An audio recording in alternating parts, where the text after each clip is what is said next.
CENID, Congrès national d'initiative démocratique Faso-Iwato. Bonsoir et bienvenue. Bonsoir, merci pour votre invitation et bonsoir aux auditeurs et spectateurs. C'est vraiment nous qui vous remercions infiniment d'avoir accepté notre invitation, maître. Notre troisième invité est Dr Oumar Mariko, président du parti SADI, Solidarité africaine pour la démocratie et l'indépendance. Dr Mariko, bonsoir et bienvenue. Merci beaucoup, bonsoir. Merci vraiment à vous. Merci monsieur d'avoir accepté notre invitation. Que vous soyez adulé, que vous soyez critiqué, pour nous, vous faites partie des grands hommes de ces pays. Et nous sommes très très heureux, très fiers de vous avoir avec nous ce soir. Et nous restons sûrs également que le peuple malien, dans son ensemble, est très ravi de vous voir ensemble ce soir en train de discuter. Toute chose qui n'est pas tellement fréquente. Merci une fois de plus à vous d'avoir accepté notre invitation. Mesdames, Messieurs, nous souhaitons un propre rétablissement à notre quatrième invité, M. Daba Diawara, président du PIDS, qui pour des soucis de santé n'a pas pu effectuer le déplacement ce soir. Meilleure santé, M. Diawara. Et nous saluons par la même occasion l'ADEMA, association et parti, que nous n'avons pas pu joindre et nous avons pu le faire seulement hier et très tard dans l'après-midi. Nos sincères remerciements donc à Mme Si Kadiatusso, à M. Moustapha Diko et au professeur Tiamoko Sangaré, président du parti ADEMA, pour leur encouragement et la promesse faite d'être toujours là à chaque fois qu'ils seront contactés à temps. Mesdames, Messieurs, merci de rester toujours fidèles au programme d'Africable Télévision. Nous partons donc avec nos invités pour 90 minutes d'échange. Maître Tal, nous sommes ce soir, le 22 septembre 2019, 59 ans d'indépendance. Que vous dit cette date? Bismillahirrahmanirrahim. Le 22 septembre, c'est d'abord une date. Pourquoi le 22 septembre? Je pense que tous ceux qui sont aujourd'hui sur le plateau et vous qui nous recevez, nous devrions être peut-être très jeunes, ou peut-être que nous n'avions pas vu le jour, le 22 septembre 1960. Mais pour ceux qui n'ont pas eu la chance de savoir par tel ou tel biais, il y a des explications importantes sur la date elle-même. Parce que, rappelons-nous, qu'avant le Mali, nous avions la République soudanaise. La République du Soudan qui est allée donc avec le Sénégal dans la Fédération du Mali. Dans cette Fédération du Mali, il devrait y avoir la Haute-Volta, les Dahomey, la Côte d'Ivoire. Ces trois derniers pays se sont retirés au dernier moment pour faire le Conseil de l'Entente. Donc la Fédération du Mali regroupait le Soudan et le Sénégal. Ils ont entamé des discussions avec la puissance coloniale, la France, pour avoir l'indépendance de la fédération. Ces discussions ont commencé à Matillon au mois de janvier 1960 et ont pris fin le 4 avril 1960. Et c'est le 20 avril que l'indépendance de la Fédération du Mali a été proclamée. Le 20 avril. Malheureusement, la fédération a fait long feu. Elle n'a pas duré. À son éclatement et au retour du président Modibo Keïta au Mali, l'Union soudanaise RDA a convoqué un congrès extraordinaire le 22 septembre 1960. Au cours de ce congrès, des décisions importantes ont été prises, parmi lesquelles celle qui consistait pour le nouvel État en création, qui devrait s'appeler désormais Mali, à appréhender les conséquences et les compétences de la fédération et à proclamer un État indépendant. Donc voilà comment on parle du 22 septembre comme date de l'indépendance du Mali, alors même que le Mali en tant qu'État et dans le cadre de la fédération est allé à l'indépendance le 4 avril 1960. Date d'ailleurs finalement Non, le 20 janvier, le 20 avril, ça a été officiellement proclamé, mais les négociations à Maty ont pris fin le 4 avril. Le Sénégal, par la suite, est revenu au 4 avril. Le Mali, au 22 septembre. Et aucun des deux pays n'a retenu la date réelle où l'indépendance a été proclamée. C'était important de parler de ces fêtes et de cette histoire. Cela dit, le 22 septembre, c'est d'abord pour reprendre une expression que nous avions apprise quand on était pionniers, c'est la bataille du souvenir, c'est-à-dire l'hommage aux pères fondateurs, aux pionniers, aux médailles de l'indépendance, avec leurs espérances, ce qu'ils voulaient pour le Mali indépendant. À cet égard, je dois dire que nous ne comprenons pas aujourd'hui pourquoi on ne parle pas beaucoup de celui que nous appelions le père Konaté, Mamadou Konaté, quand on parle des pères de l'indépendance et des pionniers de l'indépendance. Le 22 septembre, c'est aussi un moment pour faire un bilan. S'arrêter et regarder ce qui s'est passé depuis. Mais pour moi, le 22 septembre aussi, c'est la bataille de l'avenir. Quel Mali voulons-nous? Quel Mali voulons-nous construire? Bien évidemment, nous y reviendrons. Mais aujourd'hui, c'est un Mali en paix, un Mali réconcilié. C'est un mieux-être collectif. C'est la justice pour tous et aussi et surtout, c'est la démocratie et la bonne gouvernance. Merci. Merci, Maître Tal. Docteur Maïga, alors que vous dit cette date pour résumer, Maître Tal? Alors, c'est de la bataille du souvenir à la bataille de l'avenir. Et vous, que vous dit cette date du 22 septembre? Merci beaucoup. Je dois dire qu'avant de m'exprimer sur le 22 septembre, je voudrais que nous ayons une pensée pieuse pour ceux qui ont fait la bataille héroïque, connue et anonyme, qui nous a conduits à l'indépendance. Je vais en citer quelques-uns, de mémoire ce n'est pas tout le monde, mais ceux qui ont le plus marqué cette période que j'appellerais les 10 glorieuses de 1950 à 1960. Je voudrais avoir une pensée pour la députée Awa Keïta, qui a été la cheville ouvrière de l'implantation de l'Union soudanaise RDA dans les régions du Nord. Et on se rappelle bien, quand on rapproche à l'actualité, qu'en 1951, les élections partielles qui ont eu lieu, grâce à elle et au travail qu'elle a fait, la liste de l'Union soudanaise RDA a gagné les élections même auprès des tribus Touareg. Je dis ça parce que je rapporte tout ce que nous disons à l'actualité. Je voudrais aussi avoir une pensée pieuse pour des hommes qui ont marqué cette période.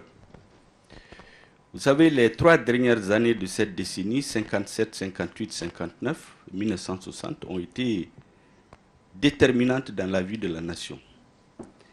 Pendant cette période, on se souviendra qu'il y a eu des tentatives de disloquer le Soudan. Et des hommes d'envergure sont montés au créneau dans le cadre de l'Union française pour contester cette tentative. On se souviendra, pour démentir certaines allégations d'aujourd'hui, du voyage mémorable du ministre de l'Intérieur du gouvernement de l'autonomie interne, Madera Keïta, qui a fait 1 mois dans les régions du Nord, où il a réuni tous les grands chefs des tribus pour leur demander qu'est-ce qu'on va faire. Et c'est l'occasion de rendre aussi un hommage à notre père, notre grand-père, Attara Aguili, qui a parlé au nom de tous les chefs des tribus pour dire on nous a colonisés ensemble, nous voulons aller à l'indépendance ensemble. Toutes nos oueds coulent vers le sud, notre avenir c'est vers le sud. Je voudrais aussi rappeler le travail mémorable qu'a fait le sénateur Maman Alassane Haïdara au premier congrès de l'OSRS, les tentatives de diviser le Mali. Vous savez qu'il y a une loi qui a été votée en 1957 qui crée l'OSRS, l'Organisation des régions sahariennes, qui voulait détacher le nord du Mali. Et leur travail a fait échec. Son intervention mémorable à la première session du congrès de l'OSRS en janvier 1958. Et enfin, naturellement à tout seigneur, tout honneur, le président Modibo Keïta, qui dans des entretiens directs avec le général de Gaulle, a indiqué clairement que l'élite soudanaise n'est pas d'accord avec la partition du Mali. Et bien entendu, je finis par Fili Dabo Sissoko et Mamadou Konaté, desquels on parle très peu. Je dois dire à la jeunesse qu'en 1958, lorsque le choix de l'indépendance a été proposé au Soudan, Fili Dabo avait fait campagne pour que le Mali ait l'indépendance dès 1958.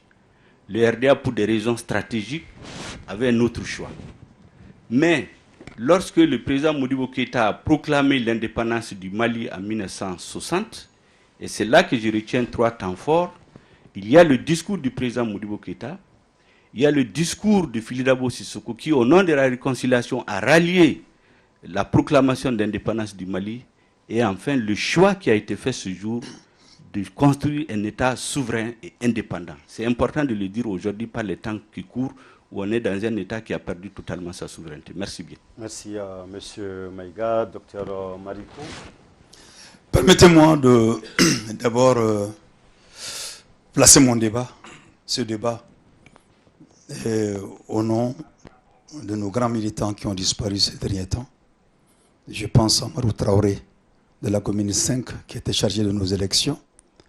Je pense à Enza Diarra, responsable de la coordination aux États-Unis.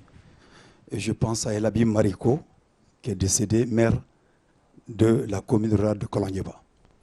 Je ne peux pas non plus faire l'impasse sur l'actualité. L'actualité, c'est la mort par balle du jeune Adama Dambélé, à Nyonon, originaire du kilomètre 23, et du commissaire Tunkara, fauché aussi par balle à Nyonon, qui subit aujourd'hui les affres des régimes qui a choisi d'abandonner ses populations. Le 22 septembre, à entendre Maître Moutara parler, on a l'impression qu'il y a eu 2 indépendances. Il n'y a pas eu 2 indépendances. L'indépendance de la fédération est différente de l'indépendance de la République du Mali.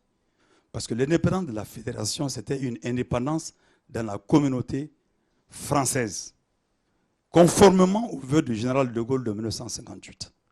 Mais le 22 septembre 1960 est effectivement le couronnement des luttes de résistance de notre pays, d'abord à la pénétration coloniale, ça nous ramène au Babemba, au Firoun, et au Samori Touré, etc.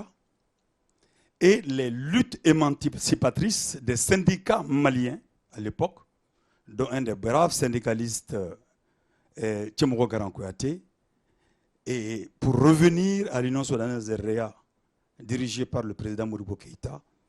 Et à cela, je rejoins les différentes thèses développées par Choguel par rapport à ce qui s'est passé et qui colle avec l'actualité aujourd'hui pour dire que le Mali a été construit de cette manière-là avec un projet de société commun à tout le monde.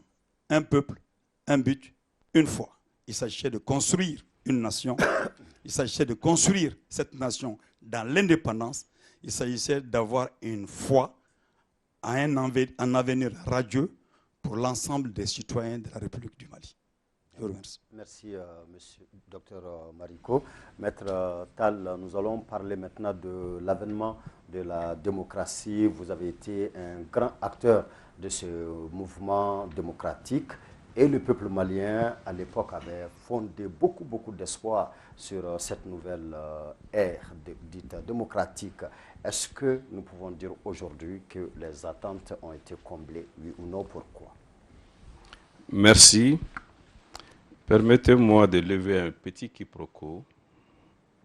J'ai relaté des faits, je ne les ai pas commentés. Je n'ai pas dit qu'il y a eu 2 ou 3 indépendances. J'ai rappelé des faits. Je les ai commentés en 1980 dans mon mémoire de maîtrise. Sur 100 pages, je les ai commentés. Mais ce soir, je ne suis rentré dans aucun commentaire. Je me suis contenté de rappeler juste des faits. S'agissant de votre question, vous savez, l'homme en tant que tel, qui doit être au cœur de toutes nos préoccupations, de mon point de vue, a 3 besoins vitaux, fondamentaux, mais complémentaires. Un besoin de spiritualité, un besoin de liberté et un besoin de mieux-être.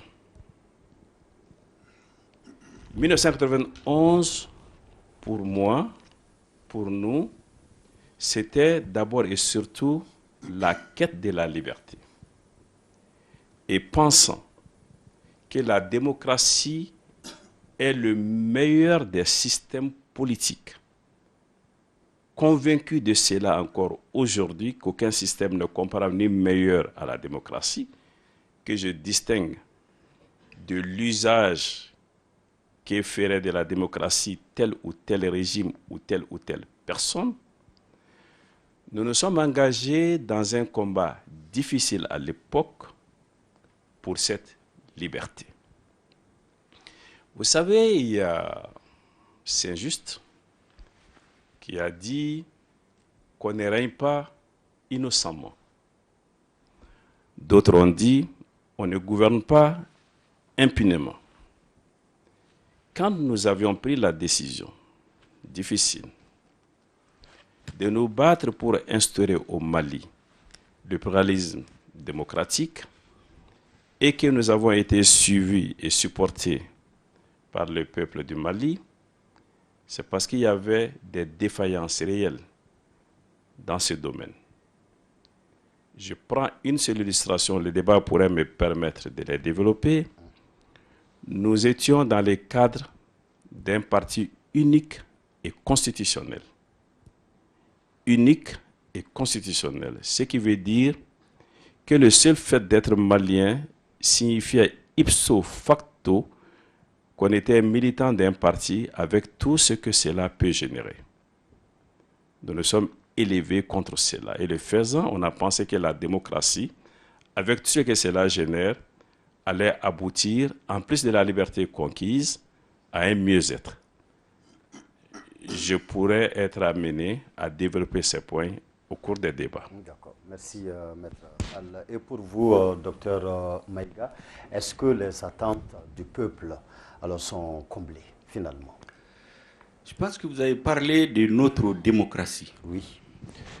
Moi, j'allais poser la question autrement. De l'instauration du pluralisme politique. Parce que je fais la différence entre les deux, entre le multipartisme et la démocratie. Vous savez, le grand philosophe français Montesquieu, le philosophe des Lumières, avait identifié ce que c'est que la démocratie. Et plus tard, Abraham Lincoln lui a donné, un célèbre homme politique américain, a donné une définition: le pouvoir du peuple, par le peuple et pour le peuple. Ce qui suppose que ceux qui gouvernent, ceux qui votent et promulguent les lois et agissent au nom du peuple, doivent le faire dans le cadre de la vertu et dans l'intérêt exclusif de ce peuple. Est-ce que c'est le cas aujourd'hui? Je ne crois pas. Donc je pense qu'on a eu un système de pluralisme politique, ce que je différencie fortement du système de la démocratie. Deuxièmement, le multipartisme nous a conduit dans l'exercice du pouvoir à une sorte d'insouciance et d'éloignement des préoccupations fondamentales de l'ensemble du peuple malien.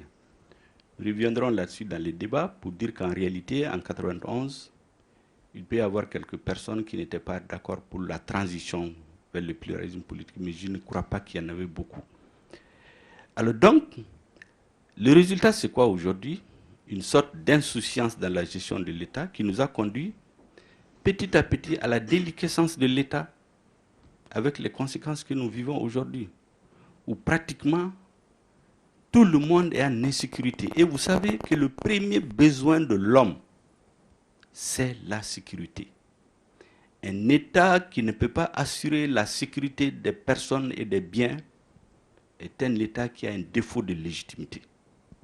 Ce qui fait qu'on a construit le multipartisme, mais ce n'est pas la démocratie que nous avons construite à la date d'aujourd'hui.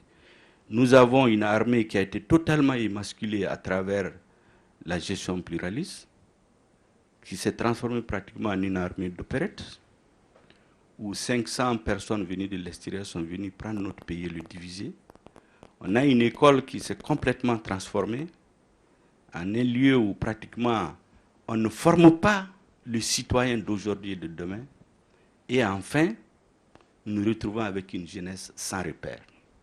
Voilà ce qu'on appelait abusivement la démocratie nous a donné aujourd'hui. C'est pourquoi j'invite à la réflexion l'ensemble des Maliens pour que nous puissions donner un véritable contenu à notre processus démocratique. Merci, docteur Maïga. Docteur Marikou, finalement, cette démocratie nous a-t-elle apporté quoi de positif? Mais vous savez, la démocratie n'est pas un concept abstrait. Quand on parle mouvement démocratique, les gens ont l'impression que les gens sont sortis parce qu'ils veulent avoir beaucoup de partis politiques, etc. Non, ce n'était pas comme ça que ces choses sont passées. Vous savez, là où je rends hommage au président Modibo Keïta qui est resté fidèle aux raisons pour lesquelles le peuple malien s'est battu pour l'indépendance, la souveraineté, c'est qu'il s'agissait de construire un État qui se soucie du peuple. Il s'agissait d'un État à construire qui assume, qui assure son plein exercice sur les revenus nationaux. Dans les années, en 68, quand le régime de Moussa Traoré et de Modibo Keïta a été balayé du pouvoir par les militaires, il y a eu un changement d'option. Et c'est ce changement d'option qui est fondamental à savoir aujourd'hui. Pour Modibo, il fallait que tous les enfants de ce pays aillent à l'école à la charge de l'État. Il s'agissait que, pour lui, que tous les enfants de ce pays soient soignés à la charge de l'État. Il s'agissait de donner de l'emploi à tous les enfants de ce pays et les ressources naturelles, les ressources produites par les différentes forces productives qui devaient être soutenues, reviennent en premier lieu au peuple malien. Et le Mali devrait être capable de s'assumer sur la scène internationale et de porter sa voix. Voilà le concept sur lequel le régime de Modibo Keïta s'est construit. Il y a eu certes des difficultés progressives. Il y a eu le coup d'État. Et quand il y a eu le coup d'État, on a sonné la liberté. Liberté. C'était ça le slogan lancé par ceux qui ont fait le coup d'État en 1968. Qu'est-ce qui s'est passé au fur des années? L'État de Modibo, qu'on pouvait considérer comme un État-providence, a été balayé et on a mis sur place un État de type libéral. Et donc l'école, chacun doit s'occuper de son école, l'éducation de ses enfants, chacun doit s'occuper de sa santé, l'emploi n'était plus garanti pour les jeunes. C'est cette politique-là, dans son application, qui a créé progressivement des révoltes, des mécontentements, et qui ont fait que nous avons créé le mouvement Association des élèves étudiants du Mali. Parce que le dialogue était extrêmement difficile avec le pouvoir en place. Le dialogue étant difficile parce qu'il n'avait pas la réponse, il n'avait pas de réponse à donner à l'option qui avait été prise par le régime de Modibo Keïta. Et en 1978, nous avons basculé dans ce que j'avais dit, l'école pour chacun d'entre nous. C'est-à-dire les parents doivent s'occuper des uns et des autres. Donc, dans la quête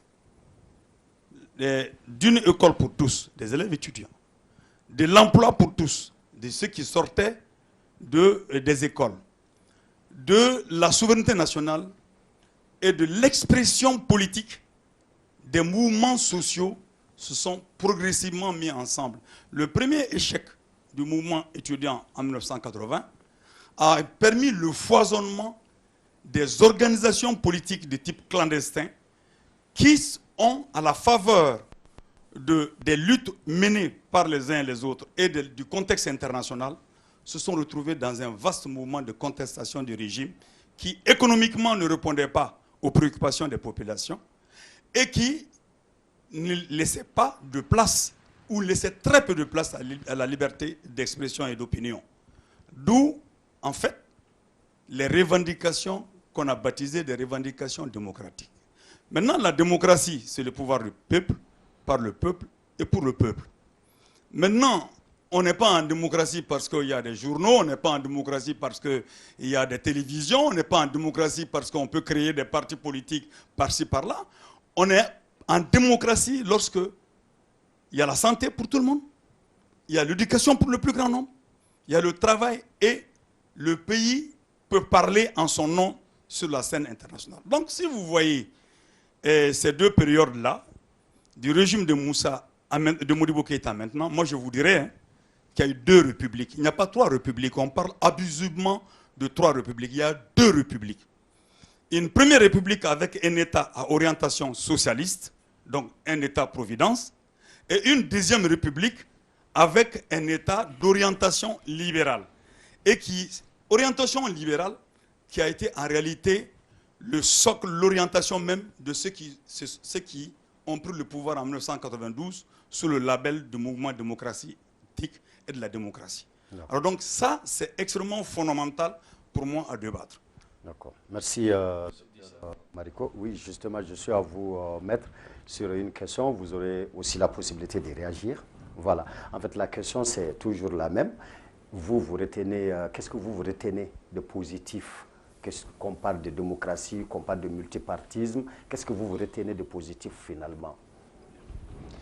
Votre question précédente, car je voudrais un peu réagir encore, et celle-là se recoupe d'ailleurs dans une large mesure. Tout à fait. Vous savez, un régime, un gouvernement, quel qu'il soit, a toujours à son actif des choses positives attendues par les populations, mais aussi à son passif un certain nombre de mauvais résultats ou de mauvais comportements. Quand j'ai parlé tout à l'heure de la démocratie et de son avènement, il y avait un régime qui avait ses points forts, mais aussi ses tares. Ne pas reconnaître les deux, c'est faire preuve de parti pris évident. Vous savez, nous sommes aujourd'hui dans le débat constitutionnel au Mali. Moi-même, Choguel, Oumar Mariko, sommes opposés à la manière dont se passent les choses aujourd'hui. Nous l'avons dit, je suis en train de le redire, nous le dirons demain. Mais ceux qui ont dit en 1974 qu'ils étaient contre la Constitution ont été condamnés à 4 années de travaux forcés. Parce qu'il n'y avait pas la démocratie. C'est un fait. Quand on devait sortir du Mali, il fallait présenter ce qu'on appelait les visas de sortie. C'est un fait. Pour avoir une promotion, il fallait avoir les attestations de militatisme. C'est un fait. Cabral est mort dans les conditions que l'on sait. C'est un fait. Et d'autres choses. Le 10 ans, je ne parle pas d'un homme. Je parle d'un régime. Mais dans le même temps, quand il y a eu cette quête forte pour la démocratie, pour que tout cela cesse, il y a eu des messages d'espérance, des messages d'espoir qui ont été entendus. Mais qui peut dire aujourd'hui que toutes les attentes ont été comblées? Beaucoup l'ont été, certains l'ont été. La preuve, nous débattons ce soir. Ce type de débat est un acquis de la démocratie au Mali. Maintenant, il y a deux points importants sur lesquels il faut peut-être s'arrêter un court moment.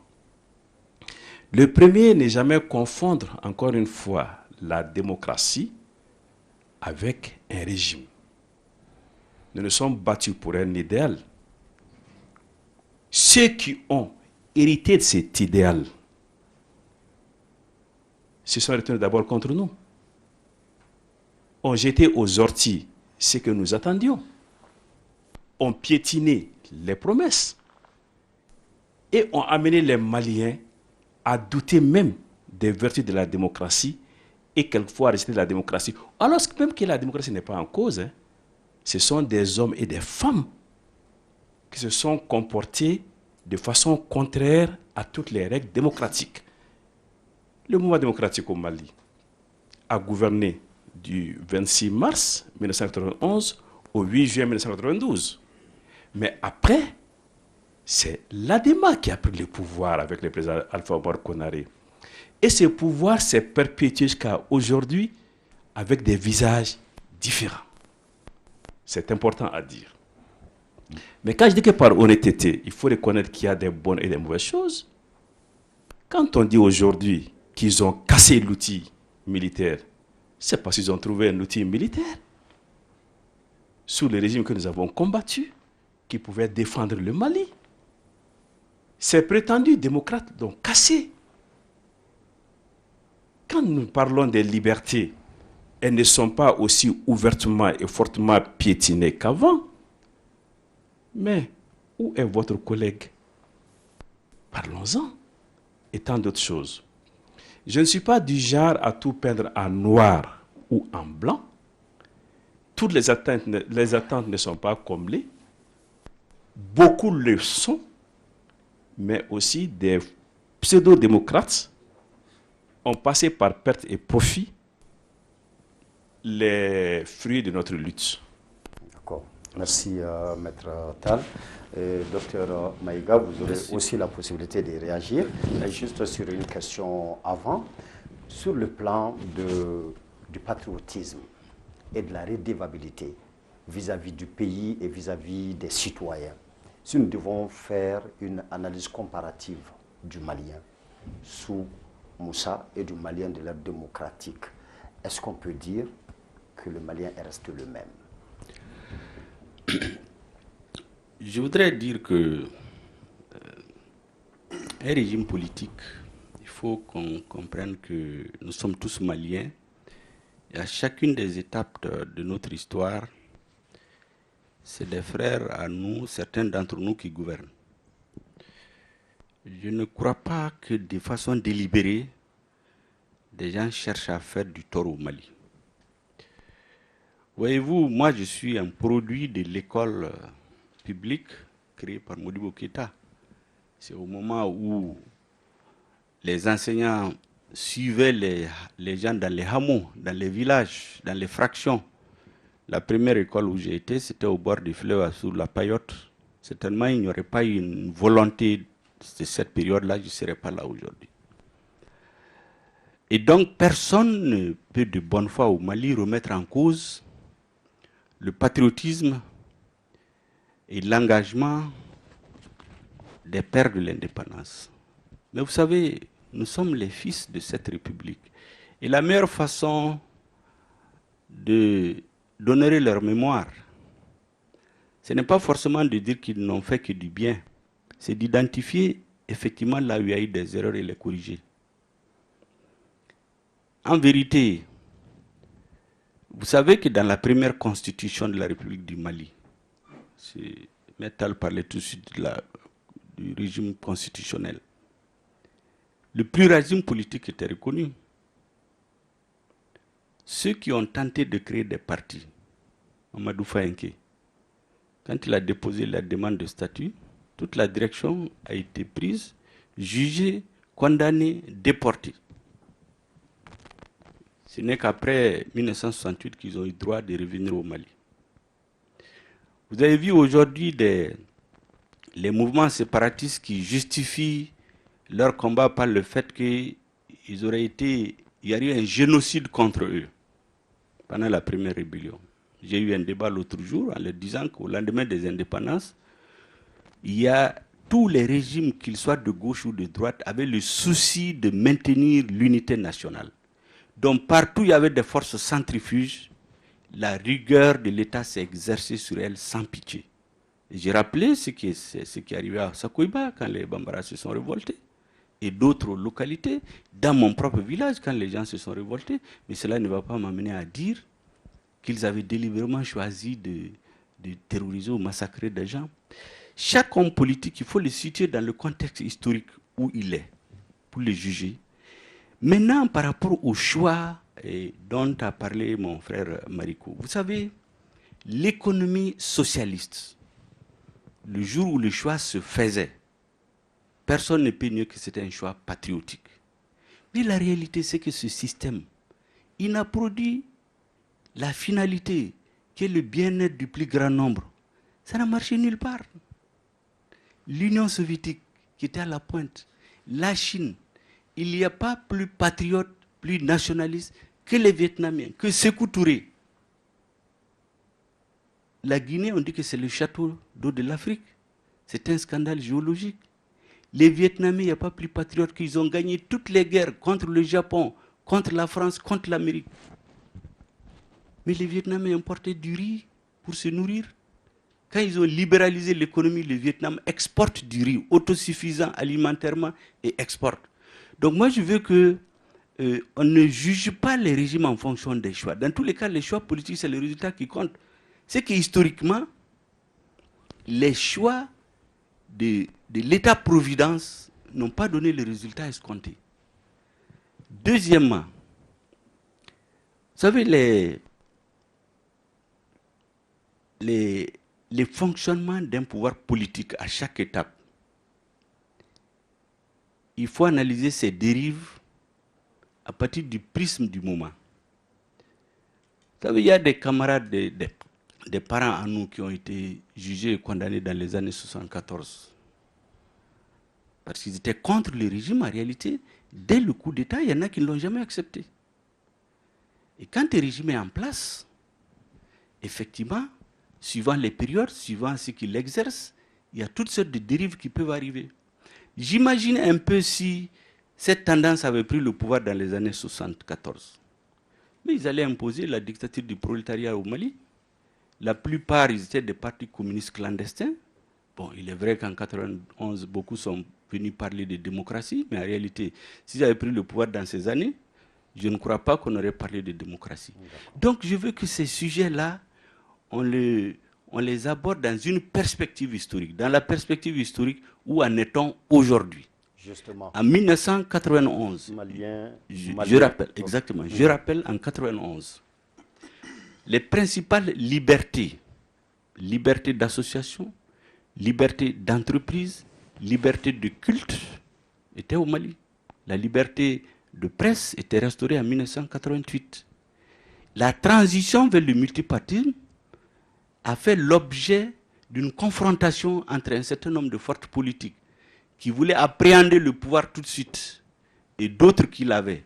Et dans le camp de ceux qui voulaient l'appréhender tout de suite, effectivement, le besoin de démocratie, le besoin de bien-être, les élèves, les chômeurs, les travailleurs compressés, tout ce monde, on lui a mis dans la tête qu'avec le changement de régime, sa situation allait changer. Donc il y avait des hommes dans le système qui ont profité de cela pour s'emparer du pouvoir. Qu'est-ce qu'ils en ont en face? C'est autre chose. Voilà ce que je pouvais dire. Ce qui me fait dire qu'aujourd'hui, les attentes, honnêtement, ne sont pas comblées. Merci. Avant 1991, aucun journaliste n'a été emprisonné. J'ai vu des journalistes ici qui ont fait des éditoriaux, qui ont dit que Moussa Traoré aura le même sort que Nicolas Ceausescu. Nicolas Ceausescu, on l'a pris avec son épouse, on l'a fusillé. Il n'a pas été arrêté. Il y en a qui ont traité le gouverneur de voleur et d'escroc. Ils n'ont pas été arrêtés. Mais après 1991, Sambi Touré a été en prison pour avoir juste dit bruit de bottes dans les casernes. En 2007, tous les directeurs de publication ont été emprisonnés. Maintenant, il y a même des journalistes qui disparaissent. On ne sait pas où est-ce qu'ils sont. Donc, il faut toujours relativiser les choses. D'accord. C'est pourquoi je dis, plaçons-nous dans la perspective historique et regardons ce qui a manqué aux différents régimes dont nous sommes tous issus, essayons de les améliorer. toute personne qui gouvernera le Mali, qui ne tire pas des leçons du pouvoir du président Modibo Keïta, de Moussa Traoré, d'Alpha Omar Konaté, d'Amadou Toumani Touré, d'Ibrahim Boubacar Keïta, faire une synthèse et voir là où ils se sont trompés, là où ils ont fait des erreurs, pour reconstruire un avenir, il va retomber dans les mêmes erreurs que par le passé. Merci, docteur Maïga. Docteur Mariko. Je voudrais simplement dire que ne confondons pas les libertés démocratiques et la démocratie. Il ne faut pas confondre. Quand on confond les libertés démocratiques et la démocratie, on ne s'en sortira pas. Liberté d'expression, liberté d'opinion, mais la démocratie, telle qu'elle elle est définie, va au-delà des questions de liberté démocratique. Moi, j'ai fait 11 mois de prison pour tentative, pour complicité d'injure au chef de l'État, Moussa Traoré. Et Abdul Karim Kamaradi Cabral a été assassiné 5 jours après qu'on se soit quitté, pour avoir simplement demandé une école démocratique. Et au même moment, Moussa Traoré a permis l'existence des journaux libres, à savoir les Échos, à savoir l'Aurore, etc., etc., qui n'étaient rien d'autre que le produit du combat incessant de notre peuple à plus de liberté, à plus de justice. Donc ne les confondons pas. Et la prise en compte des besoins fondamentaux d'un peuple est un choix. Et ce choix, vous avez parlé, Choguel a parlé tout de suite de Modibo, et de l'option socialiste, etc. Je ne rentre pas d'abord dans cette considération. Pour la simple raison que le président Modibo Keïta en 1966, dans une interview qu'il a accordée au journaliste Pierre Morlaix, français, il disait qu'il fallait que l'État s'ajuste. Que l'État s'ajuste parce qu'ils ont été trop ambitieux en voulant faire du secteur d'État le pourvoyeur d'emploi pour tout le monde et d'avoir pris l'école pour tout le monde et de former des cadres de haut niveau. Donc il fallait s'ajuster. Donc là, il y avait en ce moment-là l'exercice de la souveraineté et l'exercice de l'indépendance qui tiennent compte des conditions d'existence des populations. Ça, il faudra reconnaître que tout le fleuron industriel malien, le soutien à l'agriculture, aux agriculteurs, la prise en charge des populations était une préoccupation de l'État que j'ai appelé l'État-providence. Mais la problématique qui est venue après, et je crois que c'est le colonel Lissou Traoré, paix à son âme, qui a tiré le rideau sur cette situation en disant ceci. Les conséquences désastreuses de l'entrée de notre pays dans l'Union monétaire ouest-africaine en 1974, de la fermeture de certaines sociétés et entreprises d'État, le licenciement abusif des milliers de travailleurs et de l'intervention de la Banque mondiale et du Fonds monétaire international résulte essentiellement de la gabegie organisée et du pillage des caisses de l'État de 1973 à 1980. Fin de citation. Un acteur majeur du coup d'État de 1968. Alors donc, pourquoi je parle de deux régimes? Je suis d'accord avec Choguel qu'on est obligé de tirer les enseignements, et même en tirant les enseignements, on est obligé de faire un choix optionnel. Il faut faire un choix optionnel. Le choix optionnel va nous amener à quoi? À qui doit profiter l'État? Qui doit être le centre de préoccupation de l'État? Pour que l'État puisse ajuster et son budget, son orientation à ce secteur-là. Je peux vous dire que du régime de la démocratie qui est parti, moi je n'aime pas beaucoup trop parler du régime de Moussa Traoré parce que nous l'avons combattu avec l'espoir justement de faire différemment de lui et d'amener le bonheur du peuple malien. Justement, en termes de bonheur, justement, est-ce que les Maliens d'aujourd'hui vivent mieux que les Maliens sous Moussa? Mais justement, ce que je veux dire, vous savez, je suis un médecin, quand un cancer rentre dans la peau de quelqu'un, ce n'est pas les mêmes manifestations que lorsque ça atteint la phase de métastase. Alors donc, le cancer qui est rentré au Mali est parti de la réforme de 1985, la réforme économique de 1985. Et je mets au défi tous les ministres de l'ADEMA, du régime ADEMA, de 92, les premiers ministres, de 92 à aujourd'hui, tous les premiers ministres ont eu le même discours et ce discours tire sa source de l'orientation économique de la réforme de 1985 du régime de Moussa Traoré. Donc tous, c'est le même programme. Et c'est ce programme-là, économique, social et culturel, qui est à la base donc, de l'abandon des domaines de souveraineté de l'État et qui fait que les populations sont abandonnées. L'école, la santé, l'éducation, etc. Tout le reste là, de 92 à aujourd'hui, il n'y a que des replâtrages. Sinon, c'est le même système. Et le mal continue jusqu'à tuer le patriotisme au Mali. On a parlé tantôt de l'armée qui a été détruite sous les démocrates.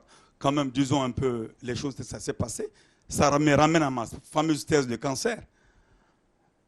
Et en 1985, quand il y a eu la guerre Mali-Burkina Faso, le chef d'état général des armées a été dégradé du rang de général à soldat. On ne dégrade pas un chef d'état-major général des armées lorsqu'on gagne une guerre.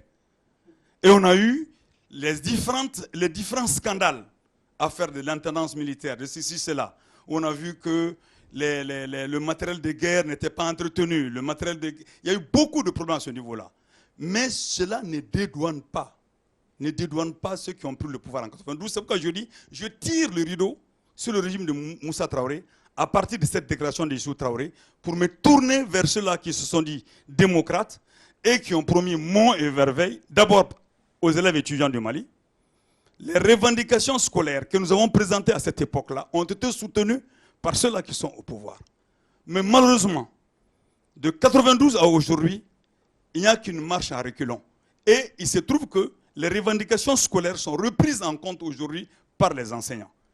Donc aujourd'hui, ça ne va pas.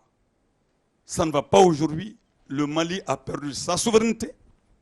Le président malien ne peut pas aller défendre le Mali aux Nations Unies s'il ne passe pas par la France.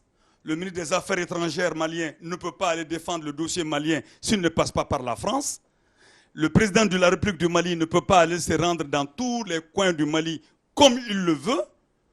Donc, aujourd'hui, les jeunes sortent partout pour revendiquer qui déroute, on ne veut pas de tel élément de la société. On voit aujourd'hui dans quelle situation Nyonon est géré. On a vu qu'est-ce qui s'est passé à Konsiga lorsque c'est la police nationale qui court derrière les gens pour les tirer dessus à Konsiga dans le cercle de Yélimane, à Tougamagan où on va brûler les maisons des gens. Tout cela montre en réalité qu'il faut arrêter de parler du bilan de 60 à 90 pour parler du bilan pas du mouvement démocratique. Hein.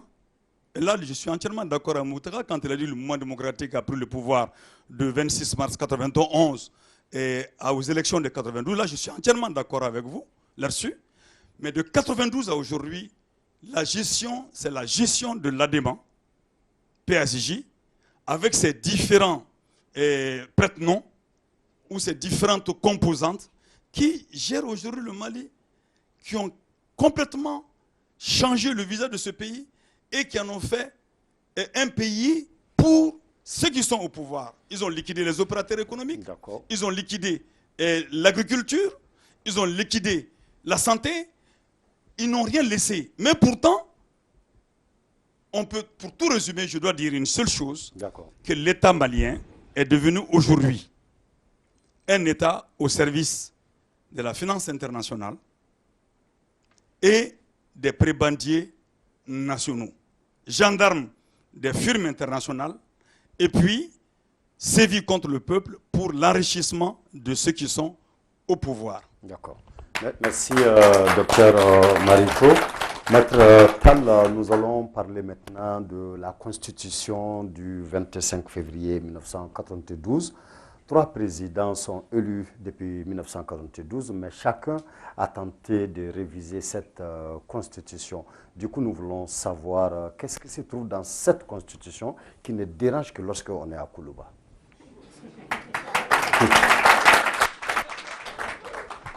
Ok. Vous l'aurez constaté, je n'ai pas du tout évoqué la Première République du Mali, parce que vous l'avez rappelé, le thème ou les thèmes de notre débat de ce soir, c'était du régime de Moussa Traoré au régime de la démocratie et de la Troisième République. Donc, je n'ai pas estimé utile de dire quoi que ce soit sur ce qui n'était pas dans le débat. Tout à fait. Maintenant, pour revenir au débat, la problématique de la Constitution intègre celle que vous avez énoncée, c'était les attentes. Vous savez, lorsque le 26 mars, les luttes démocratiques ont abouti, le nouveau pouvoir qui s'est installé, après un très court moment de flottement, s'est donné des repères et des pistes. Les premiers jours, il y avait deux têtes, deux pouvoirs, l'un au niveau de la Bourse du Travail, l'autre au niveau de la Maison du Peuple. Tout de suite, on a dit, cette hiérarchie ne peut pas continuer. Il faut se retrouver rapidement et gérer l'État. Ce fut des rencontres qui ont abouti au comité de transition pour le salut du peuple et à l'acte fondamental numéro 1, autour duquel j'entends énormément de choses, mais la vérité historique sera dite aujourd'hui, on saura qui en a été l'artisan et comment les choses se sont passées. Ce n'est pas le débat de ce soir. Puis, le gouvernement de transition et le CTSP ont fixé 3 objectifs majeurs au niveau de la transition qui ont été mis en application, adoptés au niveau de la conférence nationale du point de vue institutionnel. C'était la charte des partis, la loi électorale et la constitution qui a été adoptée par référendum. Cette constitution, avec son préambule, son contenu, mettait en place des pouvoirs et des contre-pouvoirs qui devaient permettre de donner un contenu réel à la démocratie et permettre à des pouvoirs élus de mettre en application dans la stabilité institutionnelle un programme de gouvernement tel que les promesses auraient pu être tenues. Omar Mariko vient de rappeler certaines de ses promesses concernant le monde étudiant. Mais dès l'abord, nous avons vu que le formalisme démocratique s'est substitué à la démocratie. Parce que de quoi s'agissait-il? Si on veut qu'un pouvoir réussisse, il faudrait qu'il soit d'abord bien élu. Pourquoi bien élu? C'est avec une bonne élection qu'on a l'appui populaire sans lequel des pays comme les nôtres ne peuvent pas avancer. Absolument pas. Mais j'ai beau chercher, et là j'ouvre une parenthèse pour dire que je ne m'en vante pas, mais je remercie le bon Dieu. Aujourd'hui, je suis l'un des rares, je ne dirai jamais le seul parce qu'on ne sait jamais, je suis un des rares à avoir été en toute première ligne de 1990 à aujourd'hui. On ne m'a rien raconté. J'étais là, soit pour m'opposer, soit pour pousser à la roue, mais je sais tout ce qui s'est passé de 1990 à aujourd'hui. Je ferme cette parenthèse et je continue. Donc, qu'est-ce qui s'est passé dès 1991 déjà? Les élections des communales aux présidentielles ont été plus que bricolées. Les pouvoirs qu'il y en a ici n'étaient pas un pouvoir légitime dès ce moment. Et après, de passation des témoins en retour d'ascenseur, de fraude électorale en achat des votes, le même système, le même parti, sous des appellations différentes, s'est perpétué. Mais pire, les mêmes pratiques. Nous avions dit, nous voulons les libertés démocratiques, on s'est mis à les bafouer. moi qui vous parle, ils m'ont conduit en prison 3 fois. On m'a déporté dans différentes prisons à l'intérieur du Mali. Mais ce qui est symptomatique, c'est que j'ai eu 3 non-lieux. C'est quand même un peu gros. Un peu gros. Choguel et moi avons partagé des cellules. Le doyen Sédou Badian Kouyaté, moi j'étais à ses funérailles. On a parlé de tout. Ceux qui ont parlé l'ont mis en prison. Au nom de la démocratie. On a oublié dans son cursus de le dire. Donc, il restait peu de choses de liberté et aujourd'hui, c'est pareil. Vous avez dit que nous parlerons de l'école, j'espère qu'on le fera. On le fera, oui. Donc, je tais cette partie. Tout à l'heure, j'ai évoqué la question de la défense. Choguel vient de dire que les besoins de sécurité, puis la sécurité elle-même, sont des conditions sine qua non pour poser le moindre acte de développement, c'est-à-dire de mieux-être dont je parle. Je distingue les questions de sécurité de la corruption en général. Mais comment peut-on pousser la corruption jusqu'à l'achat des équipements militaires? Comment peut-on en arriver là et dire j'ai des pouvoirs constitutionnels, je suis élu, je suis légitime? Ça me paraît un peu compliqué. Alors la grande gangrène, qui est la cause de tout, la corruption. Pendant près de 30 ans, on n'a quasiment pas vu quelqu'un sérieusement inquiété. Mais n'importe qui dans la rue sait qui a fait quoi, qui a volé quoi. Mais ce sont ces voleurs qui sont à la tête de ce pays et qui font ce qu'ils veulent. Alors, je pense que il y a aujourd'hui une dynamique. Difficile de dire à quoi cela va aboutir, sur quoi cela va aboutir. Mais le temps est venu de faire en sorte que les promesses faites soient enfin tenues. Et que la démocratie ne soit pas le formalisme démocratique et des paroles vaines. Merci. Merci, Maître Tal. Docteur Maïga, pour revenir toujours sur la Constitution. Exactement. Pourquoi on a toujours tenté de réviser et pourquoi chaque tentative a trouvé devant elle le peuple du Mali uni comme un seul homme contre elle? Je voudrais, avant de répondre à la question, vous savez, Oumar Mariko et moi, on est de la même génération. Et Mariko a une qualité qui fait que même si je ne suis pas d'accord avec lui, il est constant dans son argumentaire, dans ses positions. Et quand il trouve qu'il n'a pas raison, il n'a pas honte de reculer. Parce que c'est ça qui fait aussi l'homme politique. On dit que la politique, c'est l'art de réaliser ce qui est possible et de rendre possible ce qui est nécessaire. Il lit beaucoup, il se cultive et c'est très important, ce qui manque à beaucoup d'hommes politiques. Mais souvent, il n'a pas toutes les informations. Voyez-vous, par exemple, la lettre du colonel Youssouf, paix à son âme, avec lequel on a fait beaucoup, qu'il vient de lire par rapport au retour du Mali dans le franc CFA. En réalité, la vérité historique, c'est que c'est en 1967 que le gouvernement du Mali a décidé de retourner dans le franc CFA. Il y a les accords franco-maliens de février 1967 qui indiquaient que le Mali doit retourner au CFA dans 5 ans. Autrement dit, en 1972, déjà, le Mali devait être dans le franc CFA.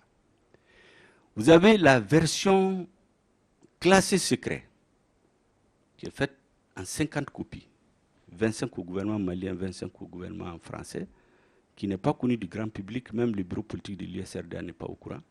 Dans cette version, il y a beaucoup de choses que les gens reprochent au régime d'après, mais qui était là depuis cette période-là. Moi, j'ai ce document, je peux le lui montrer.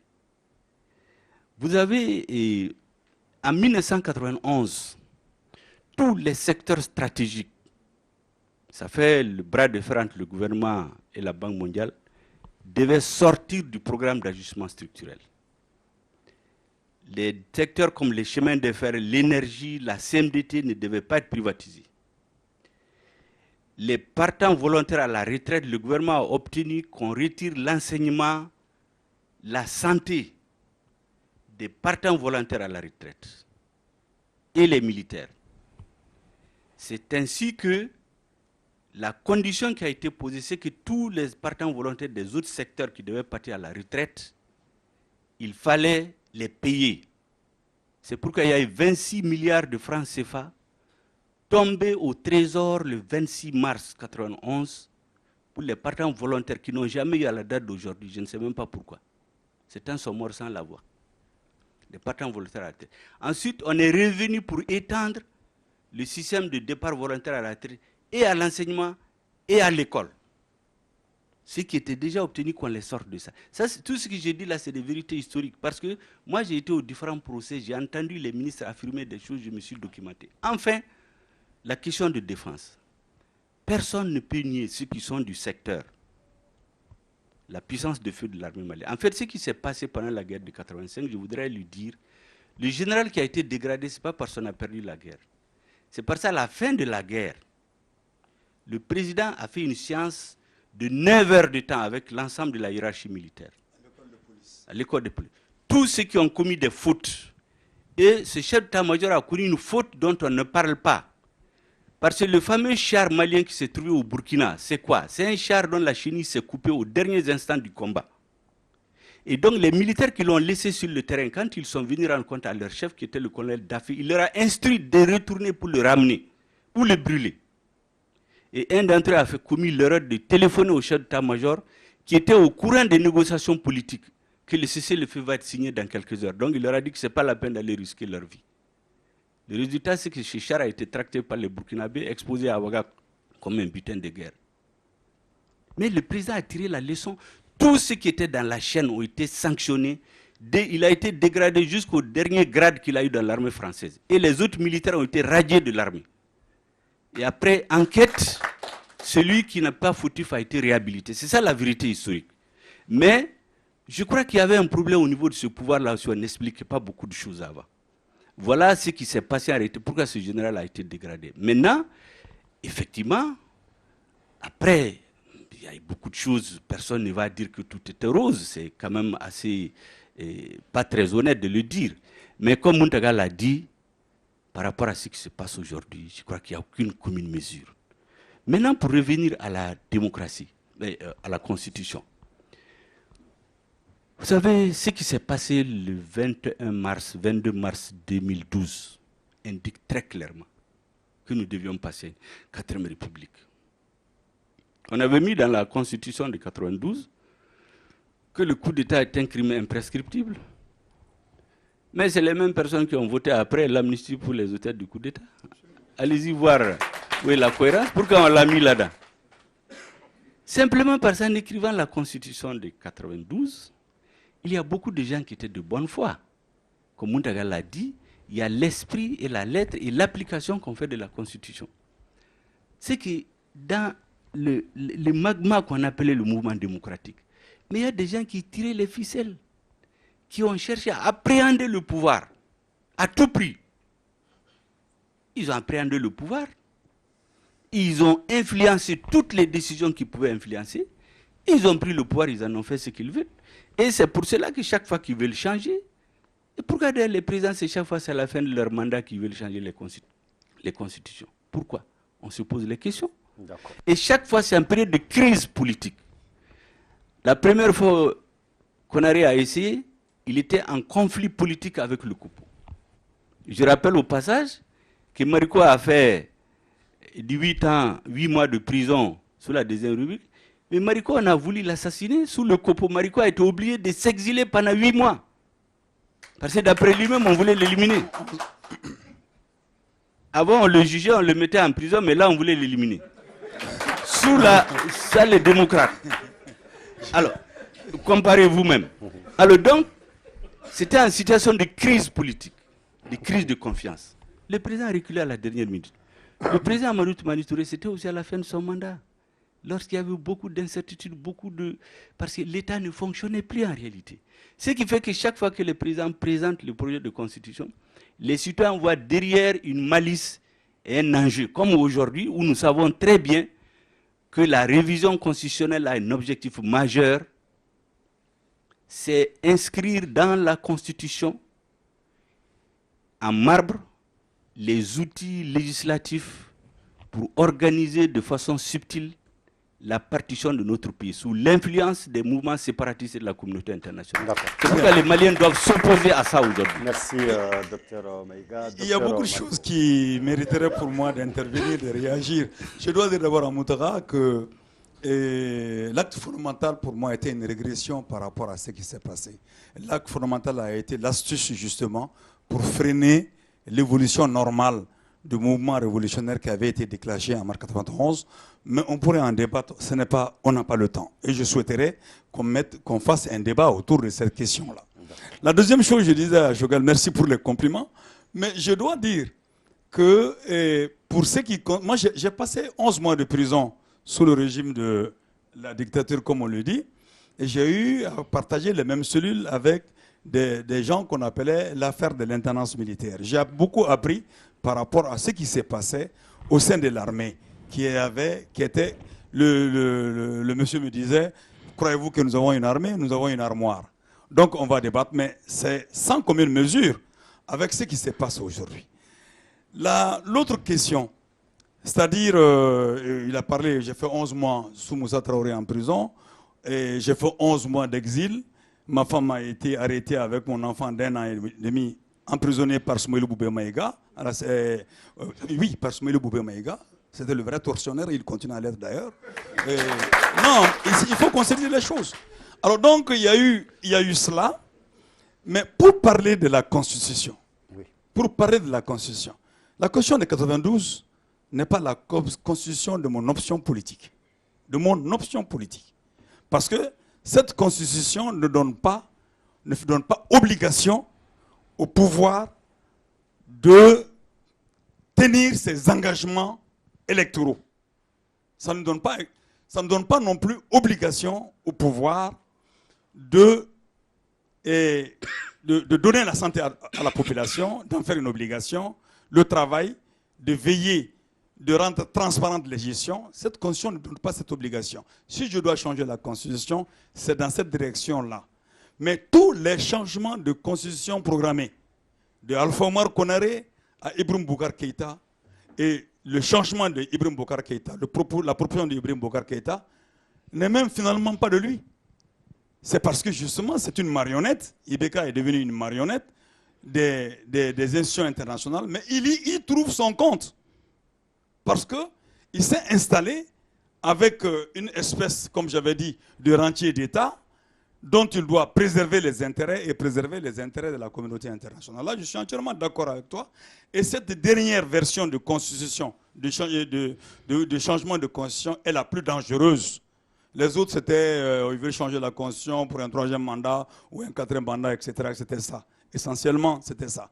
Mais ici, aujourd'hui, la constitution que Ibrahim Boubacar Keïta propose, dont il propose la révision, est une constitution qui veut mettre le Mali à volo. Mais ce qui me paraît surprenant, j'ai suivi les mouvements de la rébellion lorsqu'il y avait le fameux mouvement anti-Abana et protester contre la constitution. Je leur ai entendu dire qu'eux aussi, ils ne tenaient pas outre mesure à un changement constitutionnel. Ils l'ont dit, la SEMA l'a dit. Et ils ont dit que si le changement de la constitution doit diviser le Mali plus que ça, ce n'est pas la peine de s'y engager. Alors donc ça veut dire quoi? Je ne prends pas ça pour de l'argent comptant, mais je pense que ça quand même un débat et une prise de position extrêmement importante. Mais je dis, ça voudrait dire que la crise dans laquelle se trouve ce pays aujourd'hui n'est pas un problème de constitution. Ce n'est pas un problème de constitution, c'est un problème de vision politique, c'est un problème de conscience patriotique, c'est un problème de nationalisme tout court. Merci, merci docteur Marico. D'accord. Je ne veux pas définir la Constitution. Chacun sait que c'est le cadre d'exercice, d'organisation des pouvoirs publics. Et la Constitution, c'est la norme supérieure à respecter. Chaque fois qu'il y a une loi, chaque fois qu'il y a tel ou tel texte, il faut que ces textes soient conformes à la Constitution ou elles sont déclarées inconstitutionnelles et par conséquent annulées. Ce qu'il y a aujourd'hui, c'est que pour pouvoir réviser la Constitution, il y a quand même un certain nombre de préalables. Il y a un préalable politique. Il faut dire pourquoi on veut réviser la Constitution et quels sont les articles qu'on veut réviser. Justement. Au moins, je parle, personne n'a entendu les plus hautes autorités de ce pays dire voilà les raisons pour lesquelles nous voulons réviser, voilà les points que nous voulons réviser. On a appelé un groupe d'experts compétents. Mais écoutez, un architecte a beau être compétent, c'est moi qui sais de combien de chambres j'ai besoin chez moi. Ce n'est pas à lui de les dire. Donc, il y a ce problème parce que vous avez dit pourquoi nous n'y arrivons pas. Nous n'y arrivons pas parce qu'on ne dit pas la vérité. Et cette fois-ci, pour y arriver, il y a eu finalement une idée lumineuse. L'opposition demande depuis longtemps un dialogue national inclusif. Mais acceptons ce dialogue national inclusif et profitons-en, même pas profitons-en, faisons-en l'objet essentiel de la révision de la Constitution. Mais il y a un problème. La Constitution, selon la Constitution, ne peut être révisée si une partie du territoire national est sous occupation. Non, mais c'est très simple. S'il vous plaît. Ça ne me gêne pas. Ça ne me gêne pas. Non, ça ne me gêne pas. Continuez maintenant. Non, je voudrais simplement dire, permettez un peu ces réponses. Je vais simplement dire que si vous partez sur le principe qu'une partie de la population du pays étant occupée, on ne peut pas réviser, mais ceux qui sont pour la révision constitutionnelle, on le sait très bien, c'est la communauté internationale et le pouvoir. Ils vont pouvoir s'entendre pour pouvoir faire passer ces élections à ces niveaux-là. Parce que c'est eux qui contrôlent, d'un côté les milices, c'est eux qui contrôlent aussi des mouvements armés. Oui. Je voulais simplement attirer l'attention sur cet aspect. Moi, je ne cherche pas... Une minute. Oui, je ne cherche pas... Voilà, rapidement, je termine. Pour les raisons méthodologiques de Marico, j'aurais vraiment aimé que vous ne l'abordiez pas directement lui. D'accord, ok. Je vous en prie. Il n'y a pas de problème, je le conseille. Je ne cherche pas les bons ou les mauvais arguments, je cherche les arguments objectifs. Et objectivement, la Constitution dit, moi, norme supérieure, je ne peux pas être modifié lorsqu'une partie du territoire national est sous occupation. Les gens parlent de Kidal, ce n'est pas que Kidal. Il y a tellement d'endroits aujourd'hui qui échappent au contrôle de l'État. Donc, ils font qu'aujourd'hui, c'est difficile. Maintenant, là aussi, on trouve l'astuce en disant on va ramener à Kidal les symboles de l'État. Mais les symboles de l'État, ce n'est pas l'État. Les symboles de l'État sont à Kidal. Si les symboles de l'État n'étaient pas à Kidal, comment les jeunes ont pu piétiner les drapeaux? Parce qu'il était à Kidal. Comment ils sont venus raturer la devanture du gouvernorat quand c'est écrit République du Mali, gouvernorat? Parce qu'il y avait ces symboles. On ne cherche pas les symboles. On cherche l'État du Mali partout, à Kidal et ailleurs. D'accord. Ça me semble important. Je vous rappelle maintenant qu'il ne nous reste plus que 10 minutes. Oui, 10 minutes juste. Ça passe très très vite. Et vous avez failli beaucoup rire là quand Maître a parlé tout de suite de lumière lumineuse. Ça vous a fait penser à lumière faramineuse. D'accord. Maître, à vous. Nous allons parler de l'éducation rapidement. Si chacun pouvait vraiment être concis en 3 minutes, ce sera magnifique.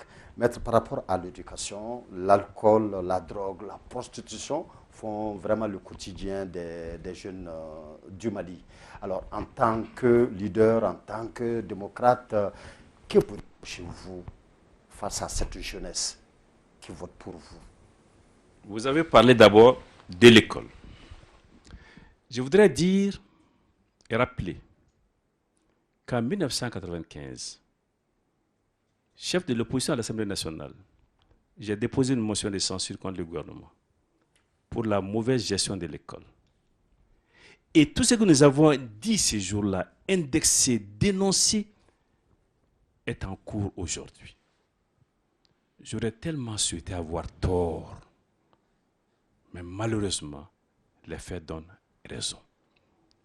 Vous savez, l'école, c'est la première des priorités. Pourquoi je dis souvent que le meilleur et le plus productif des investissements, c'est celui que l'on fait en matière d'éducation, en matière d'école. Chaque fois qu'on investit un centime dans l'école, on est sûr d'avoir des retombées extraordinaires. Mais comment? D'abord, il faut une politique éducative. Une politique éducative, il y a l'aspect transfert de compétences, mais il y a l'aspect aussi éducation. Éducation à ce que nous sommes, éducation à la citoyenneté et toutes les autres formes d'éducation. Ce n'est pas seulement l'instruction, il faut savoir allier l'instruction à l'éducation, sinon on perd tout. Et tout cela dans le cadre d'une vision globale. Mais quand j'ai déposé cette motion de censure, après 3 ans de pouvoir, on était à la 3e politique éducative, on nous a parlé des NEM, nouvelle école moderne, on nous a parlé des 9 nouvelles écoles fondamentales, on nous a parlé de PRODEC, et depuis chaque année, on nous amène quelque chose de nouveau. Donc il faut avoir une vision claire. La deuxième chose pour l'école, c'est investir tous les fonds alloués à l'école dans et pour l'école. Là aussi, il faut éviter les détournements qui se font aujourd'hui à ciel ouvert, au vu et au su de tout le monde. Troisième axe, c'est une vraie politique de solidarité dans 2 axes. 1, la gratuité réelle. Réelle, pas dans les discours. Il faut que l'école soit gratuite. Absolument. Et l'autre volet de la solidarité, il faudrait que toutes les formes d'éducation soient prises également en compte. Les Mendersa, les Blongonokala, l'école formelle, il faut les traiter d'égale façon et les sortir de l'informel, ce qui se trouve dans l'informel. Et au cœur de tout cela, et c'est le plus important, enfin, le maître. Le maître. Il faut le mettre au cœur du système. Il faut le former. Il faut le reconnaître. Il faut le valoriser. Avec ces 4 points, on aura l'école de nos attentes. Merci, Maître Tal. Docteur Maïga, Merci. Merci bien. Je Je pense que les points que Mountaga vient de citer, je les partage entièrement. Je vais juste ajouter que il est important que on sorte la gestion du pouvoir politique, on ne l'amène pas à l'école. Que les organisations estudiantines soient vraiment des organisations estudiantines. Ce ne sont pas des gens qui, avec des coupes-coupes, avec l'appareil d'État derrière, avec des pistolets, quand on dit aujourd'hui on va à l'école, on trouve des gangs armés, ça ce n'est plus une école. Et souvent il y a le pouvoir politique derrière. Quand il y a les congrès, quand il y a une tendance qu'on veut faire gagner, on l'appuie. Donc il faut que les politiques enlèvent leurs mains de l'école, en plus de ce qui a été dit. Il faut que on adapte l'école à la vie. Que l'école ne soit pas une fabrique de chômeurs. Je rappelle opportunément que quand l'université a été créée en 1989, c'était prévu une université décentralisée et spécialisée, avec les facultés d'électricité et de mécanique à Caille, la faculté des sciences agricoles à Sikasso, la faculté des sciences halieutiques et d'élevage à Mopti, la faculté d'architecture à Gao, la faculté de lettres à Tombouctou, l'ENA déplacé à Ségou. Kidal on doit construire un centre homologue au CFP. Je crois que dans les négociations avec la rébellion, pour que les gens apprennent des métiers. ce schéma-là existait, tout en gardant le système des grandes écoles, et développer l'enseignement technique et professionnel. Vous savez, les gens vous disent, on a construit beaucoup de lycées, il y a beaucoup de...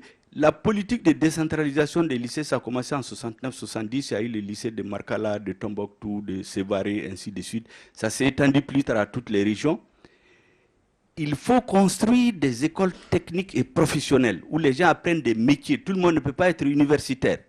Il faut ensuite que l'État s'implique pour orienter les étudiants. Aujourd'hui, vous avez les 80% des étudiants au Mali qui sont dans les sciences sociales. Alors que pour créer les richesses, c'est dans les sciences techniques. Il faut enfin que on ne continue pas dans les discours simplement comme Moutaga l'a dit. Il faut qu'on prenne l'investissement dans l'école comme un investissement d'un des plus productifs et le travail à long terme. Vous savez ce qui nous a eu jusqu'ici, je termine par ça. C'est qu'on a utilisé ce qu'on appelle en matière de propagande, ce qu'on appelle la propagande de guerre. Vous savez comment on fait? On cache les vrais objectifs, on cache la vraie histoire, on délégitime les acteurs les plus sérieux, on les diabolise, en même temps, on caporalise tout le monde, on caporalise les médias, c'est-à-dire la communication est dominée pour qu'elle aille dans un seul sens. Il faut que ça change, il faut que tout ce qu'on dit sur l'école, il y a tellement de discours, les gens ont l'impression, mais les faits rattrapent toujours. Tellement de discours des autorités politiques, mais dans les faits, ça ne marche pas. Donc il faut changer ces choses-là pour aller de l'avant. Merci, Dr Maïga. Je dois rapidement dire que si aujourd'hui, dans les écoles de Médersa, le programme scolaire normal est enseigné et que les élèves qui ont le DF et le bac dans l'école de Médersa sont orientés, c'est le fait de l'AEM de 90-91. Je dois relever ça rapidement pour que les gens le comprennent parce qu'on n'en parle pas suffisamment. Mais ce que je voulais simplement dire, à entendre Choguel parler, j'ai eu le sentiment qu'il a écouté le discours de Modibo Keïta de 1966. Et je vous envoie, certainement on est à peu près de la même génération. Je lis beaucoup Modibo. Donc, de 1966. Aujourd'hui, l'école doit être l'école de 1962 conceptualisée, avec un concept nouveau qui prend en compte le discours de 66. Premièrement, l'enseignant doit être à la charge. Il faut donner la puissance publique. Les écoles publiques, il faut donner la priorité aux écoles publiques. Toutes les écoles communautaires les enseignants des écoles communautaires doivent être pris en charge par l'État. Les écoles de formation de maîtres qui ont été liquidées doivent être reprises et on doit donner confiance aux enseignants pour qu'ils puissent sortir des pédagogies adaptées à la réalité. Ce qui se faisait dans le temps. Mais je vous assure que tout ce qu'on a besoin pour cette école-là, pour qu'elle réponde aux attentes, ne peut pas se faire avec le régime, la nature du régime en cours. Ce que mes amis ne veulent pas entendre parler, et nous avons besoin d'une école démocratique et populaire. Et là, c'est un autre type d'État qu'il faut, qui n'est pas l'école du FMI et de la Banque mondiale, qui n'est pas l'école des privatiseurs à tout prix. L'école doit sortir du FMI et de la Banque mondiale, comme vous l'avez si bien dit, et être une école au service de tout le monde. Dieu merci, aujourd'hui, les anciens de l'AEM, de ma génération à ceux d'aujourd'hui, sont en train de prendre conscience et se dire, parlons maintenant de cette AEM-là, parce que nous avons été défigurés, comme il a dit, diabolisés, comme il a dit, et derrière cela, les hommes politiques successivement au pouvoir, ont liquidé l'école et ils ont pris l'ombre pour la proie, en prenant la victime comme étant le bourreau, alors que c'est 92 à aujourd'hui qui a assassiné l'école.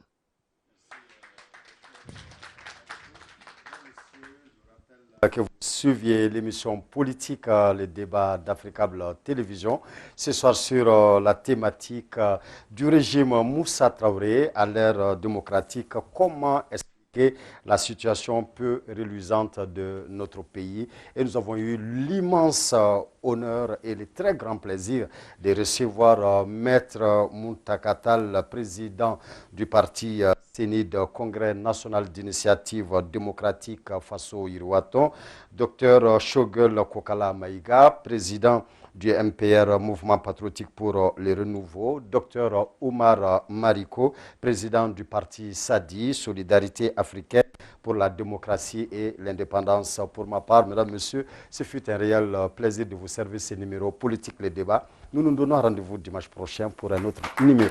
Merci et au revoir.